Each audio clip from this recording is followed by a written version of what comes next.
Usi mai alau whaafofonga o le whaapoponga fo ele nei o telefona i Samoa. Awina sa mai mo oe e lau leiti o whalongolongo le Radio Samoa. Tasilima iwa tolu amo. Wa taula i neile sila ma mao al whaalaptonga o le tō manga mo i pōpua ngā tia. Pe iei se isi o lātu wā manoa e toe whaaua wai le porokalame o le te atu le i sāua ina o tamai tai ma whanau tēne laiti. Ai mai se o sāua ngai to tonu ainga. Pe a whai e toe whaau au le vesoa soania le malo.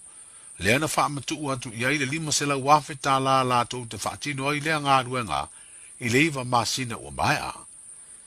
Na langona lea i uleo le sauninga na whaamai ai lea porokalame, ma saunoa i fo ili minstau mta ngā ruenga o puna oa wha le nātura ma siu siu manga, sa avea masui o le malo e whaamtei le whaalap tonga, i le wha o ngā leo le avanoa i le visoa soani tupe le malo, e una i ai tūpulanga tamata le vou, wha pēr nisi o tamā, e taula mua te e atu le saua ina o tamā itai, ma whanau tēne la iti. O le wha o ngā ina le tō manga o le metutia lea, o le una ia o tamā ma whanau tama. E ta ia ngā luenga mo le tafi e sea o sa wanga whaasanga i tinama ta mai tai. E atangi ai, le loto te tele, ma le whaamalo si au i ta ia le malo. Ngā whaia no tātou malo mai sa wanga.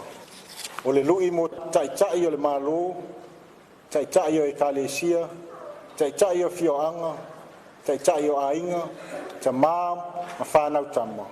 Tulai mai. Whaawau le ne ngā luenga tele wa tino mai. A wāwhai mai le anawa tau al Poloketi. E le sa wāta mali. O se vaenga o le saunuanga le ministau puna oa wha le nātura masi usi umanga, le fionga toe sulu Cedric Schuster le sauninga, wāloa i ai le mai o le polokalame, na wha tupe se fiso soania le malo.